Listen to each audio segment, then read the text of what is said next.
Bom dia, crianças da Igreja Batista da Graça. Vamos lá para mais uma história da Bíblia, muito legal. Lá em Gênesis também, continuamos lá em Gênesis, as histórias do começo, né? Do início de tudo. Nós já vimos alguns versículos que ajudam a entender essa história. Nosso primeiro versículo, o que que falava? Que variedade, Senhor, nas tuas obras, todas com sabedoria as fizeste. Cheia está a terra das tuas riquezas. Salmo 104, 24. Que legal, né? Essa daqui, a gente viu, né? Os 6 dias da criação, quanta coisa linda que Deus fez, da maneira que Deus fez, né? E nós deixamos para ver na segunda lição que Deus criou o homem, né? E a mulher, certo? E nessa aí a gente decorou esse versículo aqui. No princípio criou Deus os céus e a terra. Gênesis 1:1. Muito, muito, muito importante você sempre ter isso na sua cabeça. Que Deus é quem criou os céus e a terra. No princípio criou Deus os céus e a terra. Gênesis 1:1. Depois, infelizmente, né, Deus deixou o jardim do Éden tão lindo, tudo certinho, mas, né, o inimigo, a serpente, foi lá e enganou a Eva, e ela viu, né, que aquela árvore, a árvore do conhecimento do bem e do mal, que Deus falou, olha, tudo no jardim vocês podem comer, menos dessa que está no centro do jardim, porque comendo dela certamente vocês vão morrer. Mas a Eva se deixou enganar, porque era boa para os olhos, boa para se comer, boa para dar entendimento, e ela caiu nessa conversa, não confiou em Deus, ai, e para ser conhecedora do bem e do mal, ela pecou, ela desobedeceu a Deus, deu para Adão, Adão também desobedeceu a Deus, e os dois foram expulsos do jardim. E também ficaram sem a glória de Deus, pois todos pecaram e carecem da glória de Deus. Romanos 3:23. Esse versículo também é muito importante. Todos pecaram e carecem da glória de Deus. É importante nós sabermos isso, que Deus criou, que Deus fez tudo muito bem, mas o homem pecou e carece da glória de Deus. Ok, então aí eles foram expulsos do jardim do Éden, mas continuaram vivendo na terra, certo? E depois de um tempo, nasceram alguns filhinhos, né? Aqui tem 2 filhos, Caim e Abel. Né? O Caim era o mais velho, Abel um pouco mais novo. Ali está a Eva, né, a mamãe, e conversando, e sempre, né, numa vida gostosa. Eu não sei do que eles brincavam, não sei muito o que eles faziam, né, porque está no comecinho da Terra, então não tinham inventado muita coisa ainda, né? E naquela época, as histórias, os ensinos eram passados muito falando, conversando, né? Sentava ali em volta de uma fogueira à noite, contava as histórias, ensinava as coisas. E com certeza, Eva e Adão contaram para aqueles 2 filhos, Caim e Abel, tudo o que tinha acontecido. Já pensou? Então deve ter contado, olha, vocês não sabem, crianças, um dia eu estava lá, e Deus mandou passar todos os bichinhos na minha frente. Tá vendo? Eu que dei o nome para todos esses. Eu que dei o nome para cada animal. E até hoje eu lembro de todos os nomes. Eles, nossa, pai, que legal. Como é que chama esse aqui? Ah, tinha que chamar tucano. E aquele lá? Aquele lá chama leão. E foi muito legal essa conversa. E eles também falaram, mas olha, filhos, nós nós fizemos uma coisa muito errada. Nós desobedecemos a Deus, nós fomos enganados, nós pecamos porque nós quisemos, no fundo, fazer o que a gente mesmo queria e não o que Deus mandou. E então nós fomos lá e comemos de uma árvore que não era para comer. E aí, de repente, a gente percebeu que estava sem roupa e a gente percebeu que tinha feito uma coisa errada e Deus veio conversar com a gente, a gente se escondeu de Deus e o que Deus fez para cobrir a nossa vergonha, para então poder nos perdoar, foi matar um animalzinho, né? Um cordeiro, e com ele fez roupas para nós e ele ali mesmo, ele prometeu que viria um Salvador. Ele explicou que aquela serpente que tinha nos enganado era o inimigo e ele seria definitivamente vencido pelo descendente da mulher, que viria e salvaria todos nós. Então, ainda não chegou esse descendente, mas o que a gente faz? Toda vez que nós pecamos, nós matamos um cordeiro e esse cordeiro morre no nosso lugar quando nós confessamos. Por quê? Porque o salário do pecado é a morte. Deus explicou isso, falou, certamente morrereis. Então, esse cordeiro, ele fica no nosso lugar. E isso é uma lembrança, é uma certeza de que o Salvador vai vir um dia. E eles contaram tudo isso, explicaram para os dois. E Adão e Eva eram muito, muito espertos, eles eram muito inteligentes e explicaram direitinho. E o Caim e o Abel também entenderam direitinho. E eles foram crescendo e foram trabalhar, né? O Caim resolveu ser lavrador.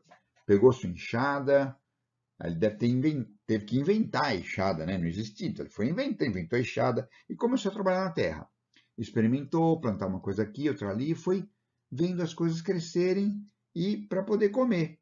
E o Abel foi criar ovelhas, foi ser pastor de ovelhas. Então, foi lá, fez um cercado, ovelhinha daqui, ovelhinha dali, foi cuidando daquelas ovelhas e foram crescendo. Chegou uma hora em que eles pensaram assim, bom, agora não adianta mais papai e mamãe fazerem um sacrifício pela gente. Eu vou ter que me acertar com Deus sozinho, o Caim pensou. E o Abel também. Eu vou ter que me acertar com Deus sozinho. O Caim, ele, assim, não pensou muito no que Adão e Eva tinham ensinado para ele. Então ele pegou o quê? Pegou as frutas que ele plantava, os legumes que ele plantava, e ele pegou e fez um sacrifício ali, do jeito dele, com as frutas, legumes, para que Deus se agradasse daquilo e perdoasse ele. Bom, não é o que Deus tinha pedido, né? Deus tinha falado para fazer com um cordeiro, porque o cordeiro é vivo e morre no nosso lugar. Um tomate não morre no nosso lugar, mas o cordeiro sim, né? Mas o Caim, ele fez isso pensando nele mesmo, ele não pensou muito no que Deus tinha falado, no que Deus tinha pedido. E Deus viu o coração do Caim, não viu só que tinha fruta e legume, ele viu o coração do Caim. Abel, ele já fez diferente. Ele foi, e seguindo aquilo que os pais tinham ensinado, aquilo que Deus tinha falado, ele foi lá e sacrificou um cordeiro para Deus. E a Bíblia fala que Deus se agradou da oferta do Abel e do coração do Abel também. Porque Deus não vê só o que está se passando por fora, Deus olha o coração. E o Abel, ele estava ali arrependido e ele estava crendo que viria um Salvador que morreria no lugar dele. Por isso é que Deus se agradou da oferta do Abel, mas não se agradou da oferta do Caim. Ah, mas o Caim ficou bravo. Olha só, ficou bravo porque falou, não é possível, eu caprichei aqui, peguei a melhor cenoura, peguei o melhor tomate, peguei a alface mais bonita, peguei isso aqui para oferecer o meu trabalho e Deus não se agradou. E o Abel pegou, matou um cordeiro e Deus se agradou. Deus, como eu falei, vê o coração, certo? Caim não estava realmente arrependido, ele estava só fazendo as coisas por fazer. Abel não, Abel estava arrependido mesmo. É que nem você ir na igreja porque teu pai vai. Ou você ir na igreja porque você quer adorar a Deus mesmo. Deus vê o coração. Deus não vê quem entra pela porta. Deus vê o que está no coração de cada um que está sentado aí nos bancos. Entende? É bem diferente o que a gente faz por fora para aparecer e o que está lá dentro do nosso coração. E eu sei que o Caim, mas ficou bravo, mas ficou tão bravo, falou, não é possível que Deus aceitou o sacrifício do Abel, se agradou do Abel e não se agradou de mim.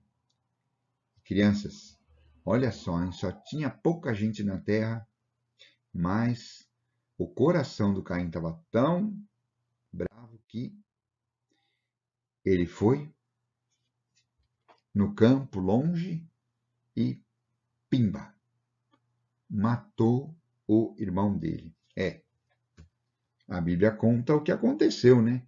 É chocante, né? Só tinham dois irmãos e um matou o outro. Por quê? Porque Abel agradou a Deus e Caim não aceitou isso. Não é possível. Não é possível. Por quê? e eu sei que o Caim matou o Abel. E aí, né? Qual é a música que a gente ouviu da outra vez? O que você faz, o que você diz, Deus tudo escuta, tudo vê, né? Deus viu, Deus sabia de tudo. E Deus então foi e chegou para Caim e falou: Caim, onde é que está Abel, teu irmão? E o Caim tentou dar, né, eles entenderam, não, por acaso eu sou babado do meu irmão, tenho que ficar tomando conta dele. Mas Deus falou: olha, o sangue do teu irmão está gritando da terra para mim. Eu sei que você matou seu irmão. Eu sei. Por isso, você agora vai ser castigado. Vai ter uma marca em você, mostrando que você fez isso. E que coisa triste, né, crianças?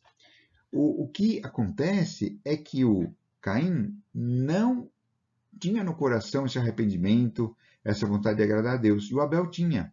E é isso que Deus vê. A gente vai ver no versículo de hoje também isso. Porque não adianta você só pegar a Bíblia, segurar, entrar na igreja, dar coleta. Não. Isso todo mundo vê, né?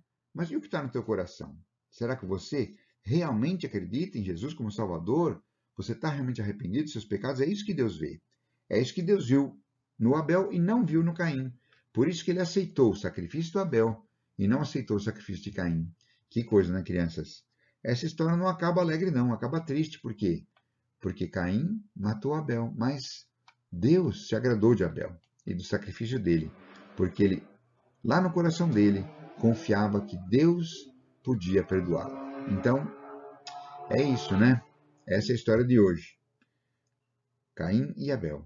E Abel, que nos dá um exemplo até hoje de que devemos confiar em Deus e oferecer o nosso culto verdadeiro de coração para Ele. Vamos orar. Senhor Deus, nos agradecemos por essa história, uma história de final triste, porque dois irmãos estavam ali e Caim acabou matando Abel porque ficou com inveja dele e o Abel, que tinha agradado a Deus, acabou morrendo. Mas, Senhor, que nós possamos aprender com Abel que o Senhor veio que está no nosso coração e que o nosso culto, a nossa adoração, a nossa vontade de fazer o melhor para Ti seja lá no nosso coração e não só de aparência. Nos ajuda e que nós possamos viver assim. Em nome de Jesus, amém. Muito bem, crianças. Agora vamos ver o nosso versículo para decorar nessa lição. Então, nós vimos então que Caim, ele de coração confiava em Deus, ele tinha fé, para dizer de outra maneira, tinha fé que viria um Salvador, tinha fé que Deus poderia perdoá-lo, e isso fez toda a diferença. E o versículo de hoje fala assim, explica aqui, de fato, sem fé é impossível agradar a Deus. Hebreus 11:6. Por que eu pus a foto de duas famílias orando? Porque essas famílias estão demonstrando fé, estão orando, estão pedindo que Deus guarde, estão pedindo que Deus perdoe. A oração é uma grande demonstração de fé, porque nós estamos pedindo que Deus cuide de nós. Então, é muito bom orar sozinho, orar com o papai, com a mamãe, com o irmão, orar na igreja. Por quê? Porque nós estamos demonstrando que dependemos de Deus, né? Que nós temos fé. Então, vamos lá. De fato, sem fé é impossível agradar a Deus. Vamos repetir, as palavras vão sumir, como sempre eu faço, tá? De fato, sem fé é impossível agradar a Deus. Hebreus 11:6. De fato, sem fé é impossível agradar a Deus. Hebreus 11:6. De fato, sem fé é impossível agradar a Deus. Hebreus 11:6. De fato, sem fé é impossível agradar a Deus. Hebreus 11:6. E é isso mesmo, crianças. Deus é que produz a fé em nós, mas sem a fé não tem jeito. Lá no teu coração, você deve crer naquilo que Deus fala e buscar obedecer aquilo que Deus diz, tá bom? Ok, então mais uma vez, de fato, sem fé é impossível agradar a Deus. Ok, falou, até a próxima!